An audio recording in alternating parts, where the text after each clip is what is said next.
উত্তরাখণ্ডের পাহাড়ের মাঝে অবস্থিত সেই ছোট্ট রেলওয়ে স্টেশনটি প্রতিদিনের মতো সেদিন সকালেও মানুষের কোলাহলে মুখর ছিল। ঠান্ডা হাওয়া বইছিল, যার ফলে প্ল্যাটফর্মে দাঁড়িয়ে থাকা যাত্রীরা হালকা শিরশিরানি অনুভব করছিল। চায়ের দোকান থেকে ওঠা ধোঁয়া বাতাসে মিশে যাচ্ছিল, আর কুলিরা নিজেদের স্বরে যাত্রীদের ডাকছিল। কেউ নিজের পরিবারের সাথে সফরে বেরিয়েছিল, কেউ চাকরির জন্য শহরে যাচ্ছিল, আবার কেউ নিজের গ্রামে ফেরার প্রস্তুতি নিচ্ছিল। প্রত্যেকের মুখেই নিজের নিজের গল্প লেখা ছিল, কিন্তু কেউ জানত না যে আজ এই স্টেশনেই এমন একটি ঘটনা ঘটতে চলেছে যা অনেক জীবনকে চিরতরের জন্য বদলে দেবে। সুমন প্ল্যাটফর্ম নম্বর 2-এ দাঁড়িয়েছিল। তার বয়স ছিল প্রায় 22 বছর এবং সে এক বড় ব্যবসায়ী পরিবারের মেয়ে ছিল। দামি পোশাক, হাতে দামি ব্যাগ আর মুখে আত্মবিশ্বাস, সবকিছুই তার উন্নত জীবনের সাক্ষ্য দিচ্ছিল। সে দিল্লি থেকে নিজের মামাবাড়িতে এসেছিল এবং এখন ফিরে যাচ্ছিল। এটি ছিল তার প্রথম দীর্ঘ একা যাত্রা, তাই তার মনে একটু ভয় আর একটু কৌতূহল দুইই ছিল। সে বারবার ঘড়ি দেখছিল, কখনো মোবাইল চেক করছিল, আর কখনো দূরের রেল লাইনের দিকে তাকাচ্ছিল, যেন ট্রেনকে নিজের চোখে ডেকে আনছে। তাকে দ্রুত বাড়ি পৌঁছাতে হতো, কারণ পরের সপ্তাহ থেকেই তার কলেজের ক্লাস শুরু হওয়ার কথা ছিল। অল্প দূরেই রাহুল বসেছিল, বয়স প্রায় 30 বছর, রোগা পাতলা শরীর, মুখে কঠোর পরিশ্রমের ক্লান্তি আর চোখে দায়িত্বের বোঝা। তার পোশাক পুরনো ছিল, কিন্তু পরিষ্কার ছিল। সে রোজ এই স্টেশনেই কাজ করত, কখনো যাত্রীদের মালপত্র তুলত, কখনো প্ল্যাটফর্ম পরিষ্কার করত, আবার কখনো কোনো বৃদ্ধ বা অসুস্থ যাত্রীকে সাহায্য করে দিত। তার কাছে এই স্টেশনটি শুধু কাজের জায়গা ছিল না, বরং তার জীবনের একমাত্র অবলম্বন ছিল। ছোটবেলায় বাবা মারা গিয়েছিলেন, মা অসুস্থ থাকতেন এবং 2 ছোট বোনের পড়াশোনার দায়িত্ব তার ওপর ছিল। সকালে বাড়ি থেকে বেরোনোর সময় সে মায়ের মুখ দেখত এবং মনে মনে প্রতিজ্ঞা করত যে যত কষ্টই আসুক না কেন, সে নিজের পরিবারকে কখনো না খাইয়ে রাখবে না। সেদিনও রাহুল রোজকার মতো কাজের খোঁজে বসেছিল, কখনো কোনো যাত্রীকে দেখছিল, কখনো ট্রেনের শব্দ শুনছিল, আর কখনো নিজের ঝোলায় রাখা শুকনো রুটি ছুঁয়ে সন্তোষ প্রকাশ করছিল যে আজ অন্তত পেট ভরে যাবে। তার নজর হঠাৎ সুমনের ওপর পড়ল। সে তাকে খুব বেশিক্ষণ দেখছিল না, বাস একটা সাধারণ নজর ছিল, যেমন রোজ শত শত মানুষের ওপর পড়ে। তার কাছে সব যাত্রীই সমান ছিল, ধনী হোক বা দরিদ্র, সবাই মানুষ। কিছুক্ষণের মধ্যেই লাউডস্পিকারে ঘোষণা হলো যে দেরাদুন থেকে আসা এক্সপ্রেস ট্রেনটি কিছুক্ষণের মধ্যেই প্ল্যাটফর্মে পৌঁছাবে। এটি শোনার সাথে সাথেই মানুষের মধ্যে হুড়োহুড়ি শুরু হয়ে গেল। যারা বসেছিল তারা উঠে দাঁড়ালো, যারা পেছনে ছিল তারা সামনে এগোতে শুরু করল। সবাই চাইছিল যেন তারাই আগে ওঠার জায়গা পায়। ধীরে ধীরে প্ল্যাটফর্মে ভিড় বাড়তে লাগল। সুমনও একটু সামনে এগিয়ে এলো, যাতে পরে তাকে ধাক্কা না খেতে হয়। কিন্তু তার ধারণা ছিল না যে এই ভিড়ই কিছুক্ষণের মধ্যে তার জন্য বিপদ হয়ে দাঁড়াবে। ইতিমধ্যেই পেছন থেকে কেউ দ্রুত যাওয়ার জন্য জোরে ধাক্কা দিল, তারপর অন্য কেউ, তারপর আরও কেউ। মানুষ না দেখেই সামনে এগোতে লাগল। হঠাৎ একজনের ব্যাগ পড়ে গেল, কেউ তাতে হোঁচট খেয়ে টলে গেল, এবং দেখতে দেখতে প্ল্যাটফর্মে বিশৃঙ্খলা সৃষ্টি হল। কিছু মানুষ ঘাবড়ে গেল, কেউ চিৎকার করতে লাগল, আর কেউ অকারণেই ছুটতে লাগল। সুমন এইসব কিছুর জন্য একেবারেই প্রস্তুত ছিল না। সে ভিড়ের মধ্যে ফেসে গেল, তার ভারসাম্য বিগড়ে গেল এবং পরের মুহূর্তেই তার পা পিছলে গেল। সে নিজেকে সামলাতেও পারল না এবং সরাসরি প্ল্যাটফর্মের ধার থেকে নিচে রেল লাইনের ওপর পড়ে গেল। তার মুখ থেকে একটি তীব্র চিৎকার বের হল, কিন্তু ভিড়ের কোলাহলে তা কোথাও হারিয়ে গেল। নিচে পড়তেই তার শরীরে তীব্র যন্ত্রণা হল, মাথা ঘুরতে লাগল এবং চোখের সামনে অন্ধকার নেমে এলো। সে ওঠার চেষ্টা করল, কিন্তু পা সঙ্গ দিল না। তখনই সে দূর থেকে ট্রেনের আওয়াজ শুনতে পেল। সেই শব্দ ধীরে ধীরে তীব্র হচ্ছিল এবং তার হৃৎস্পন্দনের সাথে মিশে ভয়ের এক ঝড় সৃষ্টি করছিল। সে প্রথমবার মৃত্যুকে এত কাছে অনুভব করছিল। ঠিক সেই মুহূর্তে রাহুলের নজর সেই দিকে গেল। সে লাইনের ওপর পড়ে থাকা সুমনকে দেখল এবং সামনে থেকে আসা ট্রেনকেও। তার বুক ধক করে উঠল। এক মুহূর্তের জন্য তার মাথায় নিজের মা, বোন এবং নিজের দারিদ্র্য সবকিছু ঘুরে গেল, কিন্তু পরের মুহূর্তেই সে দৌড় লাগাল, সামনে কি হবে তা না ভেবেই। রাহুল এক মুহূর্ত নষ্ট না করে ভিড় চিরে সামনে এগিয়ে যাচ্ছিল। তার কানে মানুষের আওয়াজ প্রতিধ্বনিত হচ্ছিল।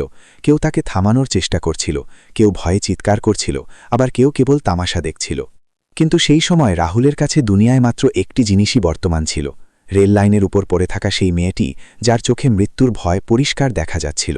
তার শ্বাস দ্রুত হয়ে গিয়েছিল, বুক এত জোরে ধড়ফড় করছিল যে তার মনে হচ্ছিল যেন বুক ফেটে হৃৎপিণ্ড বাইরে বেরিয়ে আসবে। তবুও তার পা থামল না। সে জানত যে যদি সে 1 সেকেন্ডও দেরি করে তবে হয়তো সবকিছু শেষ হয়ে যাবে। সুমন নিচে পড়ে কাঁপছিল, তার পুরো শরীরে ব্যথা ছিল, কিন্তু তার চেয়েও বেশি যন্ত্রণা ছিল তার মনে। সে নিজের চোখের সামনে অন্ধকার আর আলো ঘুরতে দেখছিল। ট্রেনের শব্দ এখন খুব কাছে, লাইন কাঁপতে শুরু করেছে এবং বাতাসে লোহার পোড়া গন্ধ ছড়িয়ে পড়ছে। সে 2 হাত দিয়ে মাটি ধরার চেষ্টা করছিল, যেন নিজেকে এই পৃথিবীর সাথে বেঁধে রাখতে চায়। তার ঠোঁট কাঁপছিল, কিন্তু কোনো শব্দ বের হচ্ছিল না। মনে মনে সে ঈশ্বরকে ডাকছিল, নিজের বাদামায়ের মুখ মনে করছিল এবং আফসোস করছিল যে কেন সে আজ একা সফরে বের হলো। রাহুল যখন তাকে এই অবস্থায় দেখল, তার মন যেন ভেঙে গেল। সে মাত্র কয়েক কদম দূরে ছিল। ট্রেন এখন পরিষ্কার দেখা যাচ্ছিল, তার ইঞ্জিনের আলো সরাসরি লাইনের ওপর পড়ছিল। রাহুল কিছু না ভেবে সরাসরি নিচে ঝাঁপ দিল। তার পা শক্ত পাথরে ধাক্কা খেল, শরীর টলে গেল, কিন্তু সে নিজেকে সামলে নিল। তার পোশাক নোংরা হয়ে গেল, হাত ছড়ে গেল, কিন্তু তার কোনো হুঁশ ছিল না। সে দ্রুত সুমনের দিকে এগিয়ে গেল এবং তার কাছে পৌঁছে হাঁটু গেড়ে বসে পড়ল। ভয় পেও না, আমি এসে গেছি, রাহুল হাঁপাতে হাঁপাতে বলল। তার কণ্ঠস্বর কাঁপছিল, কিন্তু তাতে এক অদ্ভুত ভরসা ছিল। সুমন কোনো মতে চোখ তুলে তার দিকে তাকালো। তার বিশ্বাস হচ্ছিল না যে এই ভয়ানক অবস্থায় কেউ নিজের জীবন ঝুঁকিতে ফেলে তার কাছে এসেছে। তার চোখ দিয়ে জল পড়তে লাগল। সে কিছু বলতে চাইছিল, কিন্তু গলা শুকিয়ে গিয়েছিল। রাহুল দেরি না করে তার কাঁধের নিচে হাত দিল এবং তাকে তোলার চেষ্টা করল, কিন্তু ভয় আর আঘাতের কারণে সুমনের শরীর এলিয়ে গিয়েছিল। সে ঠিকমতো দাঁড়াতে পারছিল না। রাহুল দাঁতে দাঁত চেপে নিজের পুরো শক্তি লাগিয়ে দিল। তার মনে হচ্ছিল যেন তার হাতে পুরো পাহাড় এসে গেছে, কিন্তু সে হার মানল না। সে আরও একবার জোর লাগালো এবং সুমনকে ধীরে ধীরে ওপরের দিকে ঠেলতে লাগল। ওদিকে প্ল্যাটফর্মে দাঁড়িয়ে থাকা মানুষ শ্বাসরুদ্ধ হয়ে এসব দেখছিল। কেউ কাঁদছিল, কেউ মোবাইল বের করে ভিডিও করছিল, আবার কেউ ঈশ্বরের কাছে প্রার্থনা করছিল। ট্রেন এখন মাত্র কয়েক মিটার দূরে। তার শব্দ এত তীব্র হয়ে গিয়েছিল যে কারো কথা পরিষ্কার শোনা যাচ্ছিল না। রাহুলের মনে হচ্ছিল যেন সময় থমকে গেছে। প্রতিটি সেকেন্ড তার কাছে 1 বছরের মতো মনে হচ্ছিল। অবশেষে সে পুরো শক্তি দিয়ে সুমনকে প্ল্যাটফর্মের দিকে ধাক্কা দিল। সুমন ওপরে গিয়ে পড়ল এবং 2-3 জন মানুষ সাথে সাথে তাকে ধরে নিরাপদ স্থানে টেনে নিল। ঠিক সেই মুহূর্তে রাহুলের ভারসাম্য বিগড়ে গেল। তার পা পিছলে গেল এবং সে নিজেকে সামলাতে পারল না। ট্রেনের তীব্র হাওয়া তাকে সজোরে ধাক্কা দিল এবং সে পাশের দেওয়ালে ধাক্কা খেয়ে নিচে পড়ে গেল। তার মাথা আর হাত থেকে রক্ত ঝরতে লাগল এবং চোখের সামনে অন্ধকার নেমে এলো। ট্রেনটি তীব্র শব্দে বেরিয়ে গেল। কয়েক সেকেন্ড পর প্ল্যাটফর্মে এক অদ্ভুত নিস্তব্ধতা নেমে এলো, যেন সবাই বুঝতেই পারছিল না যে এখনই কি ঘটল। তারপর হঠাৎ কেউ চিৎকার করে বলল, ওই লোকটিকে দেখো, আর ভিড় একসাথে রাহুলের দিকে ছুটে গেল। সুমন কোনোমতে উঠে দাঁড়াল এবং টলতে টলতে তার দিকে এগিয়ে গেল। তার মনে অদ্ভুত ভয় আর অস্থিরতা ছিল। সে যখন রাহুলকে রক্তে ভেজা অবস্থায় দেখল, তার চোখ দিয়ে জল পড়তে লাগল। সে তার পাশে বসে পড়ল এবং কাপা গলায় বলল, আপনি ঠিক আছেন তো? আপনি আমার প্রাণ বাঁচিয়েছেন। কিন্তু রাহুল অজ্ঞান হয়ে পড়েছিল এবং তার শ্বাস খুব ধীরে চলছিল। রাহুল অজ্ঞান হতেই প্ল্যাটফর্মে দাঁড়িয়ে থাকা মানুষের মধ্যে হুলস্থুল পড়ে গেল। কিছুক্ষণ আগে যারা নিজেদের প্রাণ বাঁচানোর জন্য একে অপরকে ধাক্কা দিচ্ছিল, তারাই এখন একসাথে জড়ো হল।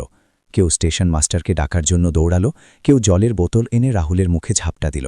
রক্ত অনবরত তার হাত আর কপাল থেকে ঝরছিল এবং তার শ্বাস খুব হালকা হয়ে আসছিল। সুমন তার পাশে হাঁটু গেড়ে বসেছিল। তার হাত কাঁপছিল এবং চোখের জল থামার নাম নিচ্ছিল না। কয়েক মিনিট আগে পর্যন্ত যে মেয়েটি নিজের নিরাপদ জীবন নিয়ে নিশ্চিত ছিল, সে এখন এক অচেনা মানুষের প্রাণের জন্য ভয়ে আচ্ছন্ন হয়ে পড়ল। স্টেশন মাস্টার এবং 2 জন কর্মচারী দ্রুত সেখানে পৌঁছালেন। তারা পরিস্থিতি দেখেই অ্যাম্বুলেন্স ডাকার নির্দেশ দিলেন। সুমন বারবার রাহুলকে ডাকছিল, যেন তার ডাক তাকে আবার এই দুনিয়ায় ফিরিয়ে আনবে। সে নিজের ওড়না দিয়ে তার রক্ত বন্ধ করার চেষ্টা করছিল, যদিও তার নিজের হাত ভয়ে কাঁপছিল। আশেপাশে দাঁড়িয়ে থাকা মানুষ নিজেদের মধ্যে ফিসফিস করছিল। কেউ বলছিল যে ট্রেন যদি 1 সেকেন্ড আগে আসত তবে দুজনেরই প্রাণ চলে যেত। কেউ ওই লোকটিকে আসল হিরো বলছিল, আবার কেউ অবাক হচ্ছিল যে এত ভিড়ের মধ্যেও কেউ নিজের জীবন বাজি রাখতে পারে। কিছুক্ষণের মধ্যেই অ্যাম্বুলেন্সের সাইরেন স্টেশনে প্রতিধ্বনিত হল। রাহুলকে সাবধানে স্ট্রেচারে শোয়ানো হল। সুমন কিছু না ভেবেই তাদের সাথে অ্যাম্বুলেন্সে বসে পড়ল।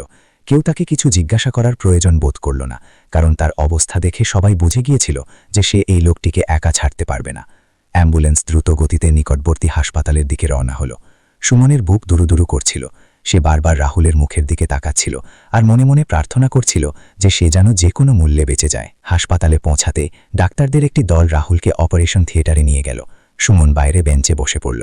তার পোশাক রক্তে মাখা ছিল, চুল এলোমেলো হয়ে গিয়েছিল এবং চোখ কেঁদে কেঁদে লাল হয়ে গিয়েছিল। সে প্রথমবার উপলব্ধি করল যে মৃত্যু কত কাছ থেকে মানুষকে ছুঁয়ে যেতে পারে। সে ভাবছিল যে রাহুল যদি সেই মুহূর্তে সাহস না দেখাতো তবে হয়তো আজ সে নিজেই বেঞ্চে বসে থাকত না, বরং তার জায়গায় অন্য কেউ কাঁদত। এই কথা ভেবেই তার শরীর শিউরে উঠল। কয়েক ঘন্টা কেটে গেল। প্রতিটি মিনিট সুমনের কাছে এক একটি সাজার মতো মনে হচ্ছিল। তার বারবার নিজের বাবা মায়ের কথা মনে পড়ছিল, কিন্তু সে তাদের ফোন করার সাহস পাচ্ছিল না। তার ভয় ছিল যে যদি সে সব সত্যি বলে দেয় তবে তারা ঘাবড়ে যাবেন। অবশেষে ডাক্তার বাইরে এলেন। তার মুখে গাম্ভীর্য ছিল। সুমন সাথে সাথে উঠে দাঁড়ালো এবং কাঁপা গলায় জিজ্ঞাসা করল যে রাহুলের অবস্থা কেমন।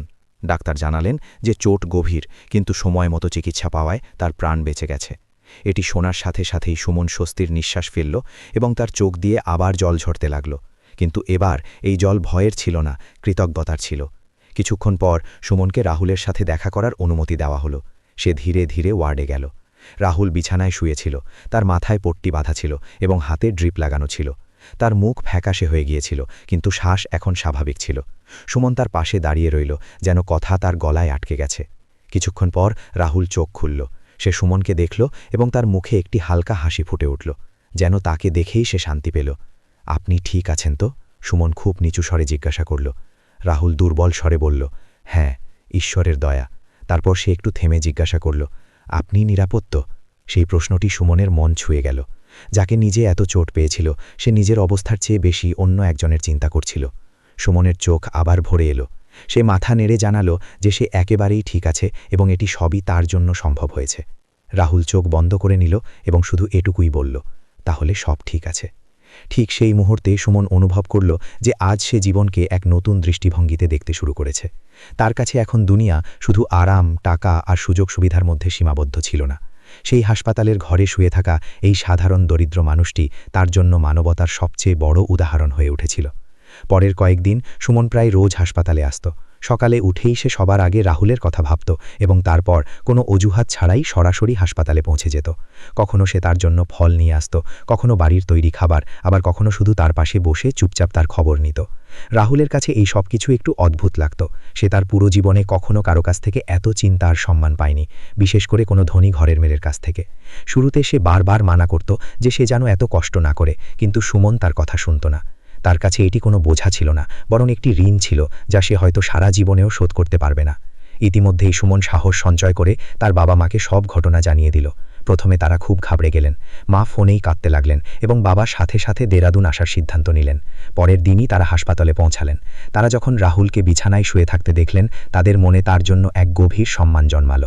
সুমনের বাবা, যিনি সবসময় বড় ব্যবসায়ী আর কর্মকর্তাদের মাঝে থাকতেন, প্রথমবার কোনো সাধারণ শ্রমিকের সামনে এত আবেগপ্রবণ হয়ে পড়লেন। তিনি রাহুলের হাত ধরে বললেন যে আজ যদি তার মেয়ে বেঁচে থাকে তবে সেটি শুধু তার কারণে, এবং এই ঋণ তিনি কখনো ভুলতে পারবেন না। রাহুল এসব শুনে খুব অপ্রস্তুত হয়ে পড়ল।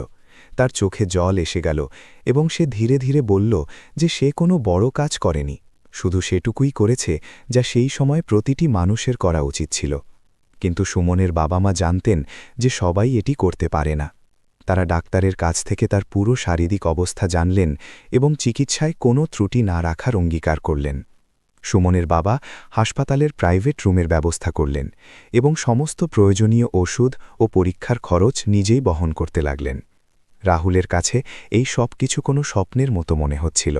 সে বুঝতে পারছিল না যে এক মুহূর্তের সাহস তার জীবনকে এত বড় দিক নির্দেশ করে দেবে।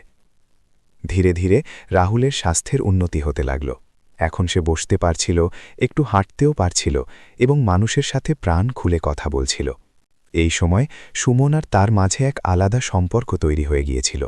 তারা ঘণ্টার পর ঘণ্টা কথা বলত, নিজেদের ছোটবেলার গল্প, নিজেদের স্বপ্ন, নিজেদের কষ্টের কথা। সুমন জানতে পারল যে রাহুল পড়াশোনায় ভালো ছিল, কিন্তু দারিদ্র্যের কারণে এগোতে পারেনি। রাহুল এটা জেনে অবাক হল যে সুমনের কাছে সব কিছু থাকা সত্ত্বেও সে ভেতর থেকে কতটা একা বোধ করত। দুজনেই উপলব্ধি করল যে জীবন প্রত্যেককে আলাদা আলাদাভাবে পরীক্ষা করে, কিন্তু যন্ত্রণা সবার একই রকম হয়। একদিন সুমন রাহুলকে তার পরিবারের কথা বিস্তারিত জিজ্ঞাসা করল। রাহুল জানালো যে তার মা অনেক বছর ধরে অসুস্থ এবং গ্রামে থাকেন, আর তার 2 বোন স্কুলে পড়ে। সে রোজ পরিশ্রম করে যাতে তারা ভালোভাবে পড়তে পারে এবং কখনো তার মতো বাধ্য হয়ে স্বপ্ন না ছাড়ে। এটি শুনে সুমনের মন ভরে এলো।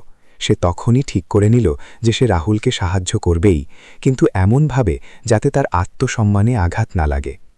কিছুদিন পর সুমনের বাবা রাহুলের সাথে একান্তে কথা বললেন। তিনি বললেন যে এখন তিনি তাকে আর স্টেশনে মজদুরি করতে দেখতে পারবেন না। তিনি তাকে নিজের কোম্পানিতে একটি ছোট চাকরির প্রস্তাব দিলেন, যেখানে সে নিয়মিত বেতন পাবে এবং ভবিষ্যৎ সুরক্ষিত থাকবে। রাহুল প্রথমে একটু ইতস্তত করছিল, তার মনে হচ্ছিল হয়তো মানুষ ভাববে সে উপকারের সুযোগ নিচ্ছে, কিন্তু সুমন বোঝালো যে এটি দয়া নয়, বরং সম্মান, এবং তার এটি গ্রহণ করা উচিত। অনেক ভেবে রাহুল এই প্রস্তাব গ্রহণ করল, কিন্তু মনে মনে সে ঠিক করে নিল যে সে কঠোর পরিশ্রম দিয়ে নিজেকে এর যোগ্য প্রমাণ করবে। এই সময়ের মধ্যে হাসপাতালেও রাহুলের গল্প ছড়িয়ে পড়েছিল। নার্স, ডাক্তার আর অন্য রোগীরাও তাকে সম্মানের নজরে দেখতে শুরু করেছিলেন। অনেক মানুষ তার সাথে দেখা করতে আসত এবং তার প্রশংসা করত। রাহুল প্রতিবার শুধু মুচকি হাসত আর বলত যে সে বিশেষ কিছু করেনি, কিন্তু মনের গভীরে তার মনে হচ্ছিল যে হয়তো তার জীবনে এখন এক নতুন অধ্যায় শুরু হতে চলেছে, যেখানে সংগ্রামের পাশাপাশি আশার আলোও থাকবে। কয়েক সপ্তাহের মধ্যে রাহুল পুরোপুরি সুস্থ হয়ে গেল। এখন সে সাহায্য ছাড়াই হাঁটতে পারছিল এবং তার মুখে আবার সেই সারল্য আর শান্তি ফিরে এসেছিল যা আগে ছিল। হাসপাতাল থেকে ছুটির দিন সুমন এবং তার বাবা মা দুজনেই উপস্থিত ছিলেন। ডাক্তার তাকে শেষ কিছু পরামর্শ দিলেন এবং বললেন যে এখন তাকে নিজের শরীরের বিশেষ যত্ন নিতে হবে। রাহুল মাথা নিচু করে সবার কথা শুনল, যেমন সে সব সময় করে এসেছে, কিন্তু তার মনে সেই সময় মাত্র একটি কথাই ঘুরছিল, যে আজ থেকে তার জীবন আবার শুরু হতে চলেছে, কিন্তু আগের মতো নয়, বরং এক নতুন আশার সাথে। হাসপাতাল থেকে বেরোনোর সময় রাহুল প্রথমবার অনুভব করল যে মানুষ তাকে অন্য নজরে দেখছে। কিছু মানুষ তাকে চিনতে পেরে হাসছিল, কেউ সম্মানে মাথা নোয়াচ্ছিল, আর কেউ তার পিঠ চাপড়ে দিচ্ছিল। তার কাছে এই সব কিছু ভালোই লাগছিল, কিন্তু কোথাও না কোথাও সে এতে একটু অপ্রস্তুত ছিল। সে কখনো হিরো হতে চায়নি, সে তো শুধু একজন মানুষের প্রাণ বাঁচিয়েছিল, তার জন্য এটাই যথেষ্ট ছিল। সুমন এই সব কিছু দেখছিল এবং তার মনে গর্বের এক ঢেউ উঠছিল। তার মনে হচ্ছিল যে আজ সে সত্যিই এক মহান মানুষের সাথে দাঁড়িয়ে আছে। কিছুদিন পর রাহুল সুমনের বাবার কোম্পানিতে কাজ শুরু করল। শুরুতে তার কাছে অফিসের পরিবেশ খুব অদ্ভুত লাগত। এসি ঘর, কম্পিউটার, ফাইল আর মিটিং, এই সব কিছু তার জন্য একেবারেই নতুন ছিল, কিন্তু সে হার মানল না। সে প্রতিদিন সময়ের আগে পৌঁছাত, মন দিয়ে সবকিছু শিখত এবং নিজের পুরো পরিশ্রম ঢেলে দিত। ধীরে ধীরে তার সিনিয়ররাও তার সততা আর নিষ্ঠায় মুগ্ধ হতে লাগলেন। কয়েক মাসের মধ্যেই সে এক ভরসাযোগ্য কর্মচারী হয়ে উঠল, যাকে সবাই বিশ্বাস করতে শুরু করল। রাহুলের মা আর বোনদেরও শহরে নিয়ে আসা হলো। তাদের চিকিৎসা আর পড়াশোনার ভালো ব্যবস্থা হলো। রাহুল যখন তার মাকে সুস্থ হতে দেখল এবং বোনদের ভালো স্কুলে যেতে দেখল, তখন তার চোখ ভরে এলো। তার মনে হচ্ছিল বছরের পর বছর করা পরিশ্রম আর সংগ্রাম আজ সার্থক হচ্ছে। সে প্রায়ই রাতে ছাদে বসে আকাশের দিকে তাকাত আর ঈশ্বরের ধন্যবাদ জানাত যে তিনি তাকে সেই দিন সাহস দিয়েছিলেন, না হলে আজ এই সব কিছু সম্ভব হতো না। সুমনও এখন আগের মতো ছিল না। সে আগে যেখানে নিজের আরাম আর স্বপ্ন নিয়েই মজে থাকত, এখন সমাজ আর মানুষের সমস্যাগুলো বুঝতে শুরু করেছিল। সে অনেক সামাজিক কাজে অংশ নিতে শুরু করল এবং গরিব বাচ্চাদের পড়াশোনার জন্য একটি ছোট ফান্ডও তৈরি করল। যখনই কেউ তাকে জিজ্ঞাসা করত যে তার মধ্যে এই পরিবর্তন কিভাবে এলো, তখন সে শুধু মুচকি হেসে বলত, আমাকে জীবন এক সত্যিকারের শিক্ষা দিয়েছে।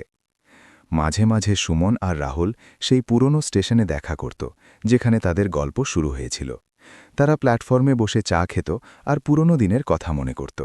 সুমন হেসে বলত যে যদি সেদিন রাহুল না থাকত, তবে হয়তো তার গল্প সেখানেই শেষ হয়ে যেত। রাহুল জবাব দিত যে হয়তো ভগবান তাকে শুধু সেই মুহূর্তটির জন্যই প্রস্তুত করেছিলেন। দুজনেই জানত যে তাদের সম্পর্ক কোনো নামের মুখাপেক্ষী নয়, সেটি সম্মান, ভরসা আর মানবতার ভিতের ওপর টিকেছিল। সময় বয়ে গেল, কিন্তু সেই ঘটনা মানুষের স্মৃতিতে জীবন্ত রইল। স্টেশনে নতুন যাত্রী আসত, পুরনোরা যেত, কিন্তু যখনই কারো সেই দিনের কথা মনে পড়ত, তখন সে গর্ব করে বলত যে এখানেই এক গরিব শ্রমিক নিজের জীবন বাজি রেখে এক মেয়ের প্রাণ বাঁচিয়েছিল। এই গল্প ধীরে ধীরে আশেপাশের এলাকায় ছড়িয়ে পড়ল এবং মানুষের জন্য অনুপ্রেরণা হয়ে উঠল। রাহুল আর সুমন দুজনেই জানত যে জীবন সবসময় সহজ হবে না, সমস্যা আবার আসবে, সংগ্রাম আবার হবে, কিন্তু এখন তাদের কাছে একে অপরের শিক্ষা আর সাহসের অবলম্বন ছিল। তারা বুঝে গিয়েছিল যে আসল ঐশ্বর্য টাকায় নয়, বরং সেই হৃদয়ে থাকে যা অন্যের জন্য স্পন্দিত হয়, এবং এই মানবতায় তাদের আগামী দিনেও সঠিক পথে চালিত করবে।